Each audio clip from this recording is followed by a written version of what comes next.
आज की ये कहानी एक ऐसे शख्स की है जो एक जिम में ट्रेनिंग देता था और बड़े बड़े ऑफिसर्स और उनके घरों की महिलाएं भी इससे जिम की ट्रेनिंग लिया करती थीं।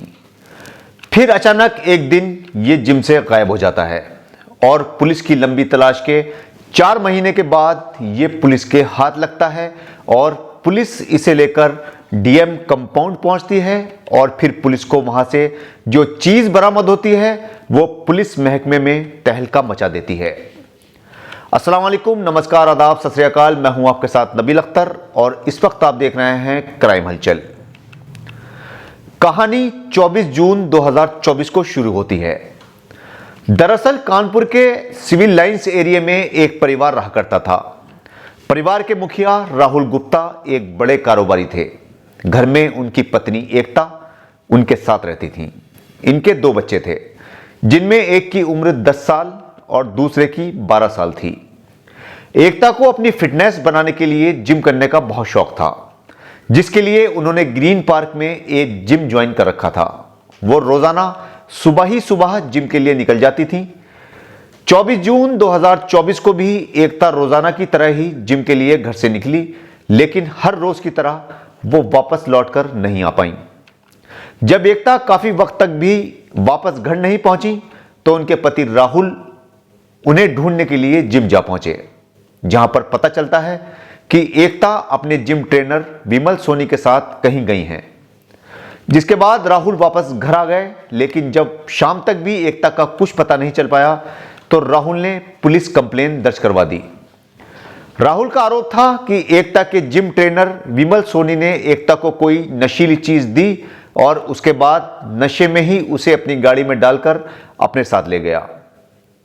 राहुल ने एफआईआर में लिखवाया कि एकता घर से जाते वक्त अपने साथ अपने सारे जेवरात भी ले गई और उसके खाते में भी लाखों रुपए मौजूद हैं। पुलिस ने एकता और विमल सोनी दोनों के ही नंबर ट्राई किए, लेकिन दोनों के ही नंबर स्विच ऑफ आ रहे थे। पुलिस ने इसे अफेयर का एंगल माना और दोनों की तलाश शुरू कर दी। 25 जून 2024 को पुलिस को विमल सोनी की कार बरामद हो गई। पुलिस ने कार के मालिक का पता निकाला तो पता चला कि यह कार विमल सोनी के दोस्त शुएब की है, जिसको विमल मांग कर ले गया था। पुलिस ने कार की तलाशी ली तो पुलिस को उसके अंदर से रस्सी, एक टॉवल और 2 सिम की ट्रे बरामद हुई। इसके बाद पुलिस ने अंदाजा लगाया कि इन दोनों ने नए सिम लिए होंगे और उसके बाद अपने पुराने सिमों को तोड़ दिया होगा। पुलिस ने इन दोनों की तलाश तेज कर दी, लेकिन महीनों की तलाश के बाद भी पुलिस के हाथ पूरी तरह से खाली रहे।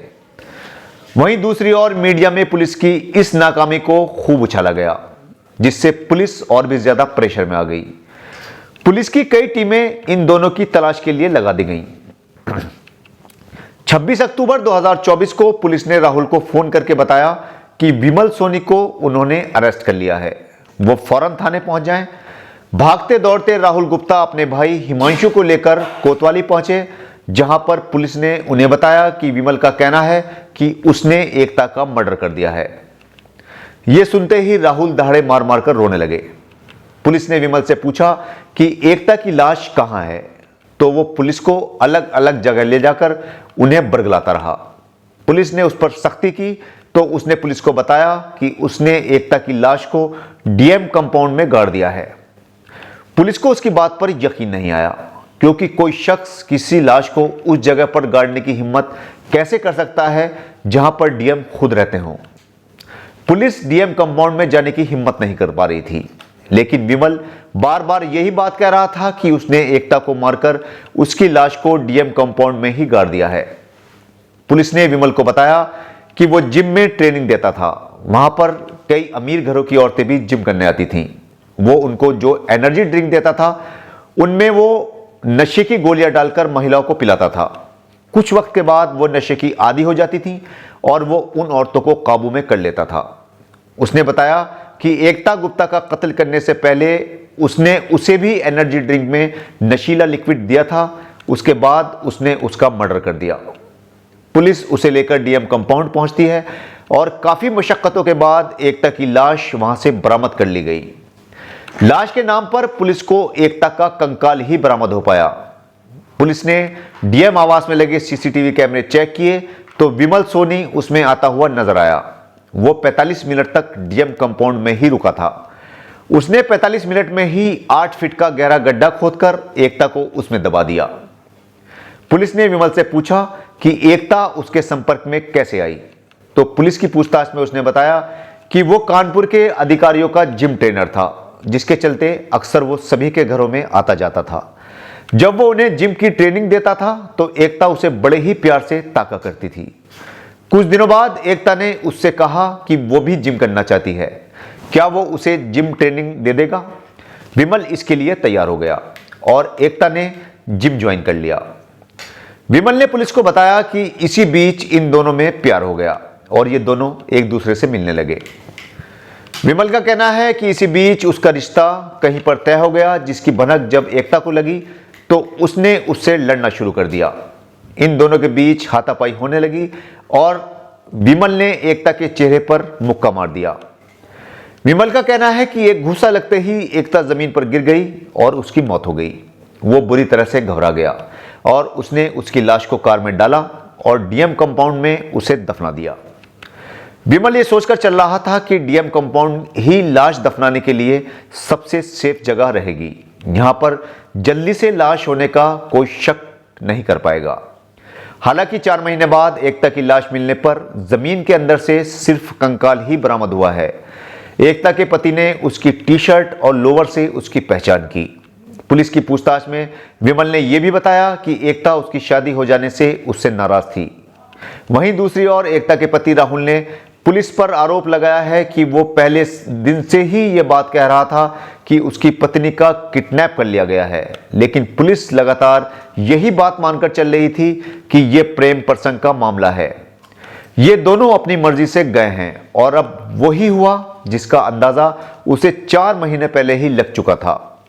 विमल का कहना है कि जब उसने देखा कि एकता मर चुकी है तो उसने एकता को कार की पिछली सीट पर लिटा दिया और सीधा डीएम कंपाउंड पहुंचा, जहां पर उसने फावड़े से एक गहरा गड्ढा खोदा और एकता को वहां पर दबा दिया। ये पूछे जाने पर कि उसने डीएम कंपाउंड के अंदर घुसकर इतना बड़ा कांड कर दिया और उसे किसी ने रोका या देखा क्यों नहीं। इसके अलावा डीएम आवास के सामने 24 घंटे पुलिस मौजूद रहती है। वहां पर डीएम के अलावा और भी जो एडमिनिस्ट्रेटिव ऑफिसर हैं उनके आवास भी वहीं पर बने हुए हैं, उसको किसी ने देखा क्यों नहीं।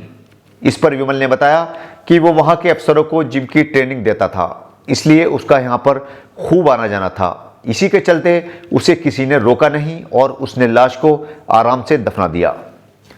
विमल सोनी एकता का मर्डर करने के बाद गायब हो गया था। इस बीच उसने सोशल मीडिया से दूरी बनाकर रखी, अपने फोन का इस्तेमाल भी नहीं किया। इसी वजह से वो पुलिस से बचा रहा। पुलिस ने डीएम कंपाउंड से एकता की लाश को निकाला और उसे पोस्टमार्टम के लिए भेजा गया, जहां पर एकता का पोस्टमार्टम हुआ। 3 डॉक्टरों की टीम ने पोस्टमार्टम किया जो 2.5 घंटे से भी ज्यादा चला।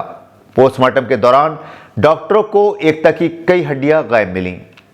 एकता की कुछ हड्डियों को जांच के लिए लैब भी भेजा गया है। पुलिस ने विमल का मोबाइल फोन बरामद किया और उसे चेक किया गया तो उसके मोबाइल पर कई महिलाओं के साथ उसके अश्लील चैट पुलिस को बरामद हुए। पुलिस को यह भी पता चला कि वो औरतों को प्रोटीन शेक में नशे की गोलियां मिलाकर दिया करता था और फिर उनसे संबंध बनाता था। उसकी लिस्ट में 10 से भी ज्यादा महिलाओं के चैट मिले हैं। पुलिस का कहना है कि अगर उन महिलाओं के नाम सार्वजनिक कर दिए जाएं तो ये सभी घर बर्बाद हो जाएंगे। पुलिस की जांच में यह बात भी सामने आई है कि विमल ने ऑफिसर्स क्लब को ही अय्याशी का अड्डा बना रखा था। उसकी चाबी उसके पास ही रहती थी और वो सभी औरतों को यहीं पर मिलने के लिए बुलाया करता था। चूंकि अफसरों से उसकी नजदीकियां थी, इसी के चलते कोई भी कर्मचारी उससे उलझता नहीं था। इसी वजह से वो एकता की लाश को गाड़ी में डालकर बेधड़क डीएम कंपाउंड के अंदर चला गया और उसने उसकी लाश को वहां पर दबा दिया। अब पुलिस ने उसे कोर्ट के सामने पेश किया, जहां से उसे जेल भेज दिया गया है।